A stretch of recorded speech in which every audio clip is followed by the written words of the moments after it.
I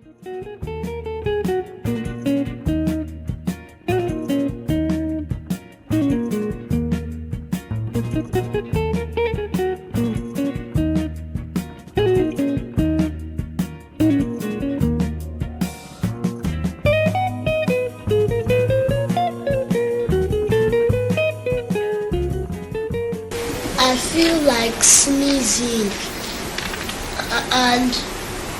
and having catarrh when I'm having an asthma. I feel sick. I feel that my body is going to grow. Get hotter and hotter. I feel like as if I'm going to be sick now and getting hot and hot. So I have to go to the doctor, and then doctor will give me medicine, and then I'll take the medicine, and when the thing still gets hot, I feel like I'm going to be sick. Sylvia and Stanley are twins.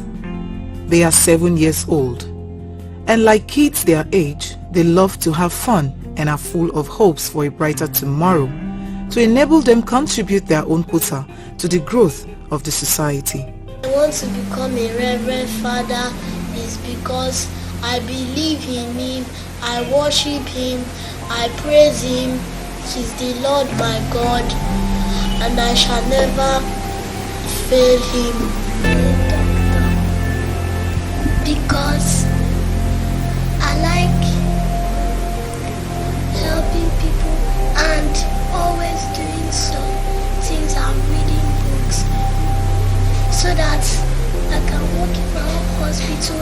I'll build it and I'll decorate it in a fine thing, so that I'll get some medicines and everything, so that I'll know the sickness and the drug to give them. These twins are, however, 2 out of the 10.7% of children in Nigeria living with asthma, a common chronic inflammatory disease of the airways. Asthma is a disease of the respiratory tract, that is the lungs. It's an allergic disease in the sense that the body decides or responds to dust and other irritating agents by contracting. So those little openings in the lungs that are supposed to allow air in, due to this allergic reaction, they contract, and then the person finds it difficult to breathe. So the complete name or word to use is bronchial asthma.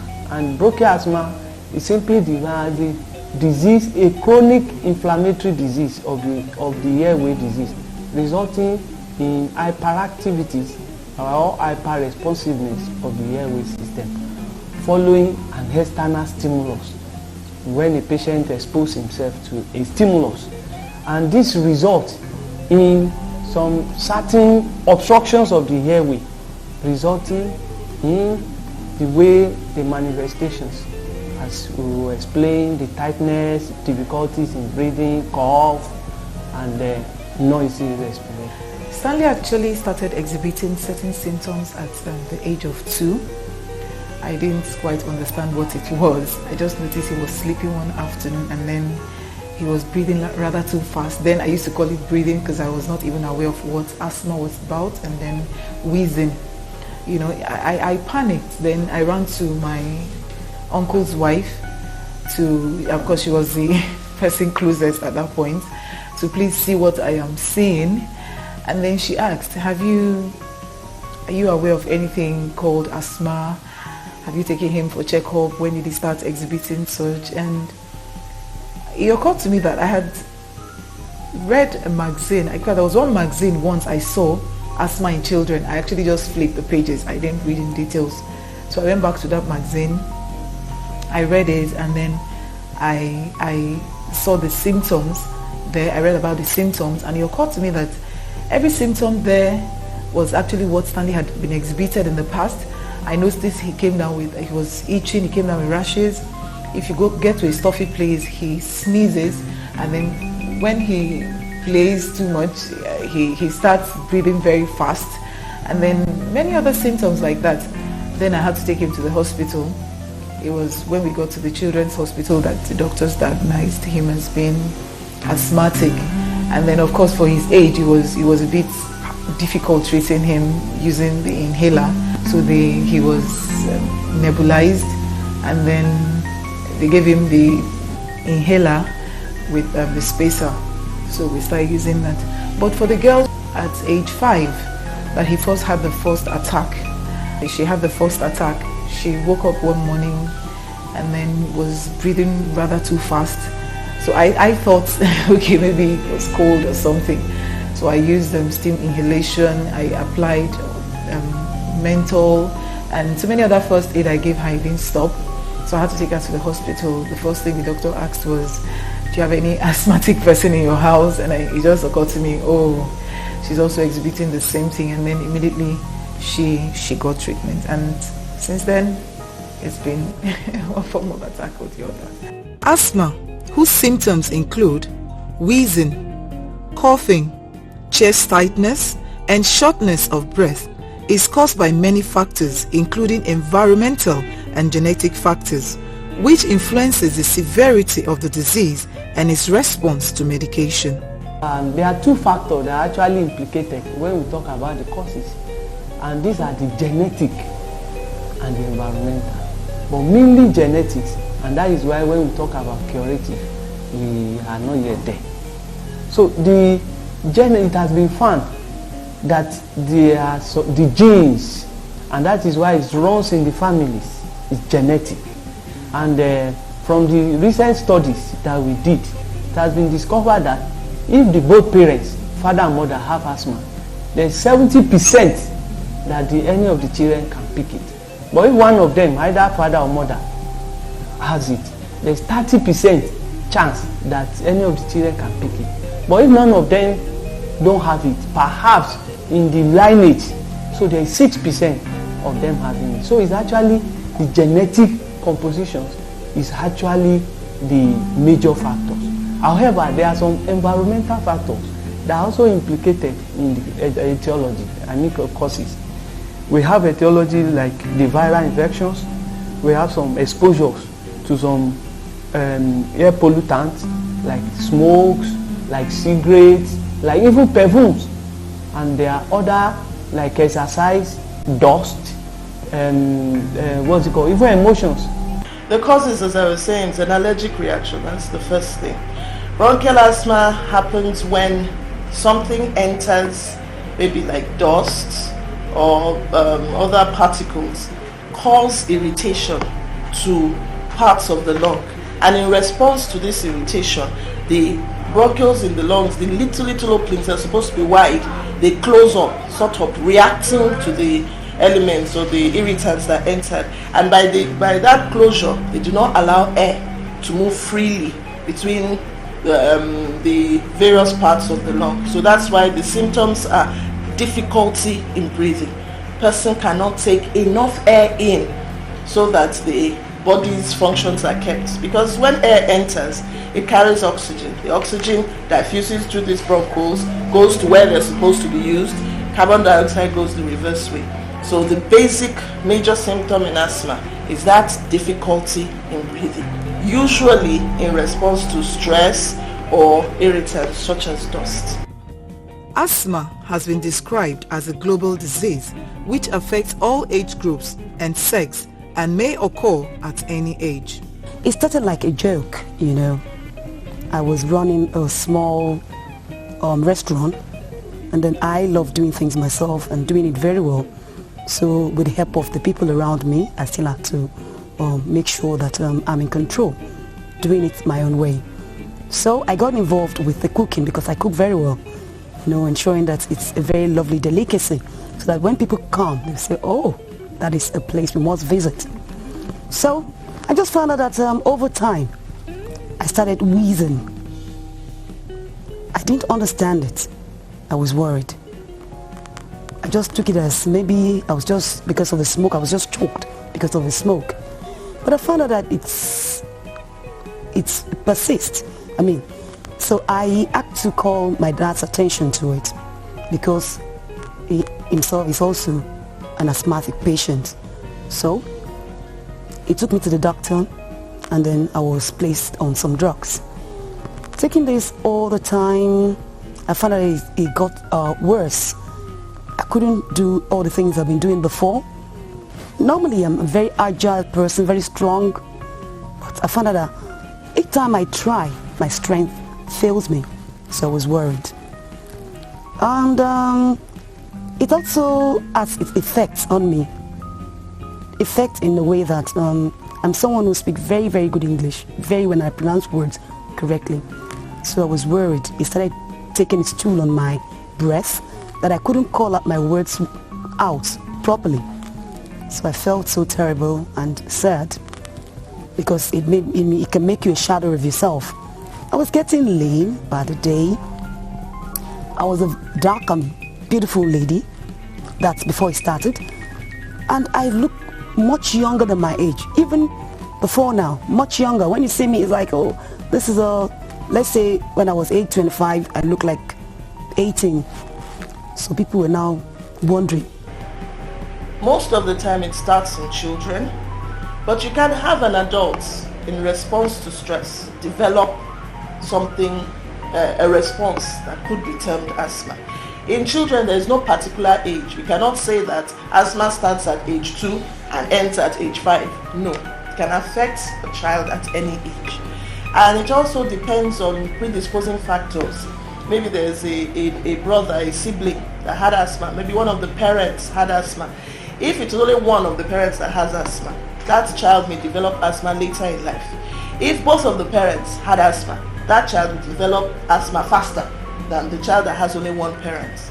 Do you understand? So there are so many factors that will determine when asthma presents in either a child or an adult. And it is commoner in children.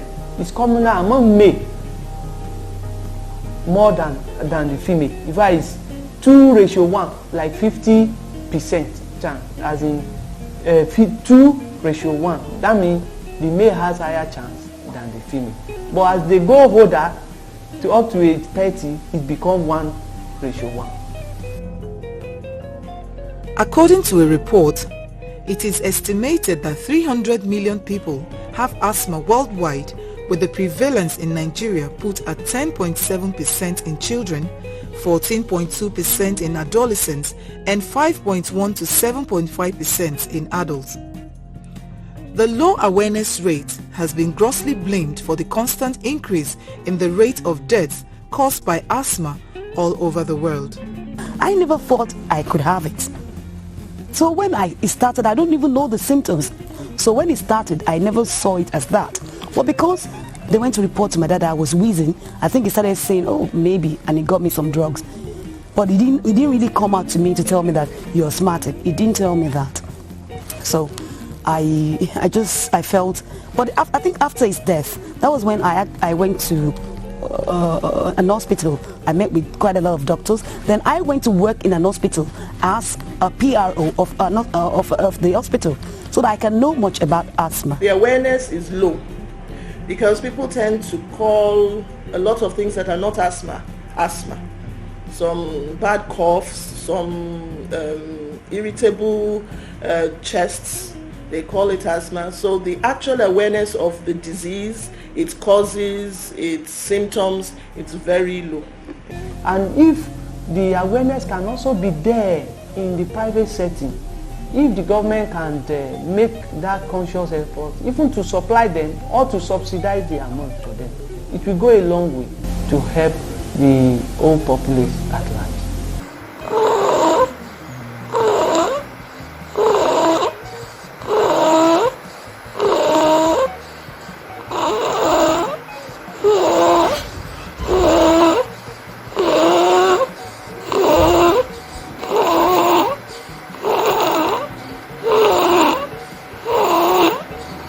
An acute asthma exacerbation is commonly referred to as asthma attack, and it comes in different ways.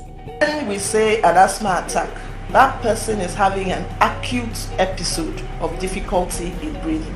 That's an asthmatic attack. And that one can be in various stages. In fact, it can be mild. The person is really going on with his various activities. You just hear wheezing. can hear the person breathing. But when it is severe, all activities are disrupted, person can't breathe, he has to have help in breathing. So asthma is the disease, an asthmatic attack is the symptom of that disease. It's what the person presents with, and it can be in varying stages of severity. Immediately I see a dirty environment, I will have an attack. Immediately I perceive a very sharp smell. Immediately it aggravates the attack. So I noticed all this and I try to avoid them.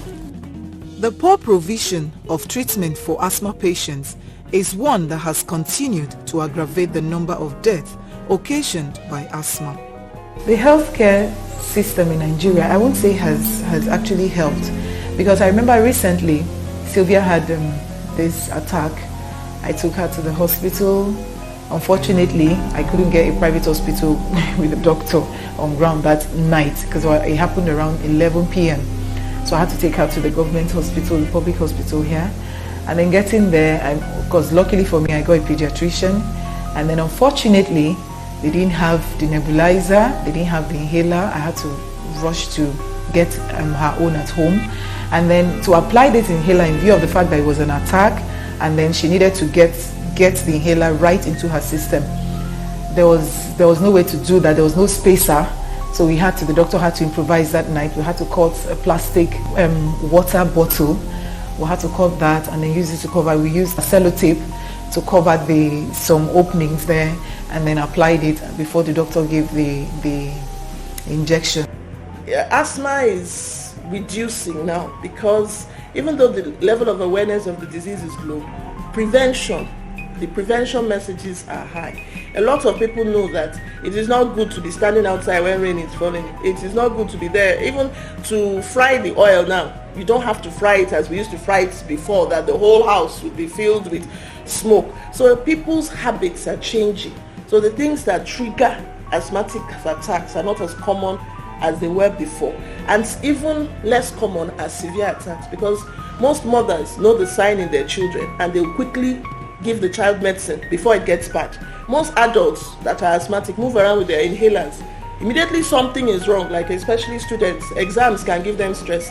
You check an asthmatic, he has an inhaler in his bag.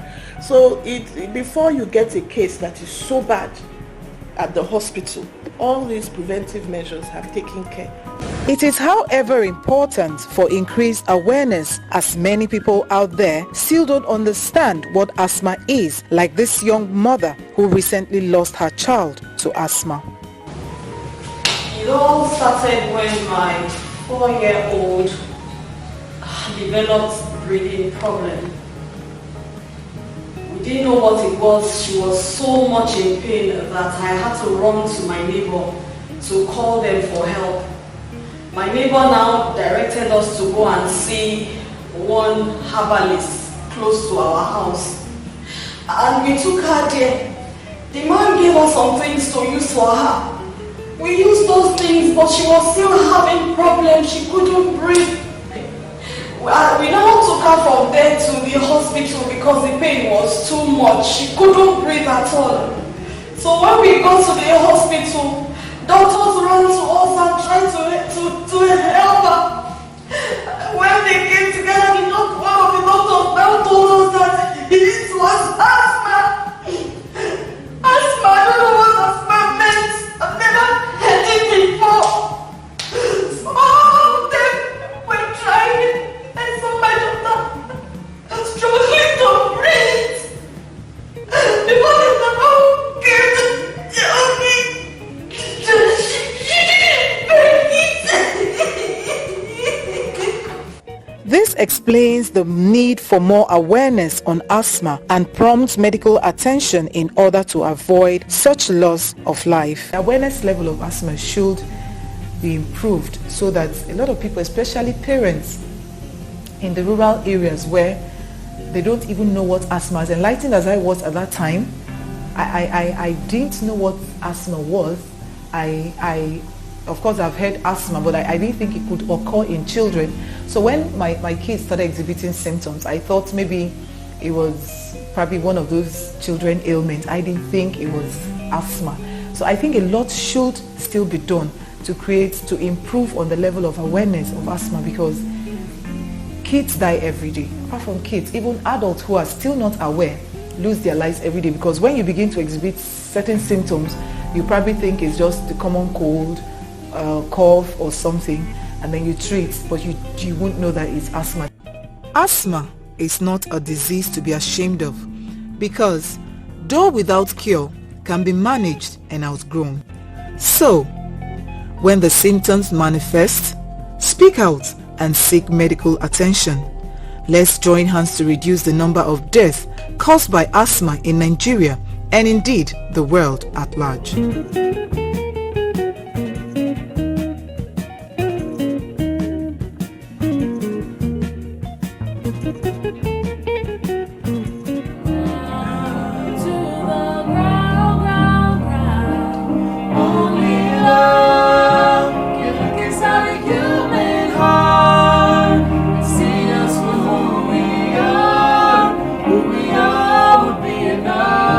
Since the first part of this documentary was produced, and an update on the progress of the twins has become imperative to help others going through the same medical condition understand possible ways of living a normal life despite being asthmatic. It hasn't been an easy journey over the years, actually. Maybe because people do very harmful things to the environment, things like bush burning, improper waste disposal, dusty air from pollutants, and all. This is actually one of the reasons why I still have to take my inhaler wherever I go and use it from time to time. But yes, my attacks have declined over the years, and it's been great. With less attacks and better understanding, I would say myself I've improved drastically over the years, yes. And I would say that there's still so much to be done in terms of awareness out there. Awareness is very important. The physical changes are evident and points to the fact that being asthmatic doesn't mean that one must look pale or be different from other people. Asthmatic people actually act and live like other people if they avoid the triggers. On whether one needs to worry about living a normal life with asthma, the twins have this to say. Yes, asthmatics like me can actually live a very normal life as long as they understand and avoid their triggers. People can also help by keeping the environment safe and healthy for everyone, especially with people with respiratory diseases like me. That is why I took up child health advocacy, so that I can ensure that people do the right things in order to keep children, especially girls, safe and healthy always. Asthmatics can live a normal life. I mean, once they do the necessary, just stay away from triggers, what triggers them a lot, and they carry their inhaler everywhere. I mean, I take myself as an example. I've improved drastically over the years. I now do sports. I do a lot of activities that I could not do very well then, and I can do them better now. And I take precautions and all. And I feel that if they also do the same thing, they can. It's not easy at all to get over the loss of a child. It's not easy. Sometimes I still think about it. Sometimes it's as if I still wish she's here with me. But I know that with God on my side, with all the prayers, I will surely overcome this. It is hoped that this documentary will help create the needed awareness regarding asthma in order to prevent any further loss of life.